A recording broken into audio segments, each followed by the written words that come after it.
Habari zenu. Mimi pekee yangu ambaye sikujua siri ya ndoa yenye furaha. Twende tuangalie vidokezo vichache.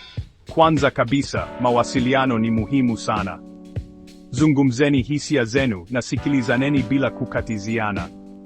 Heshimianeni hata kama hamkubaliani. Kuaminiana na uaminifu ni lazima. Semeni ukweli kila wakati na wekeni mipaka ili kuepuka vishawishi. Masuala ya pesa nayo ni muhimu. Tengenezeni bajeti pamoja na saidianeni katika maamuzi ya kifedha. Na kumbukeni, msilale mkiwa mmekasirikiana.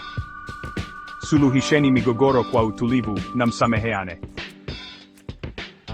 Mwishowe, dumisheni mapenzi. Tumieni wakati mzuri pamoja na onyeshaneni shukrani kila siku.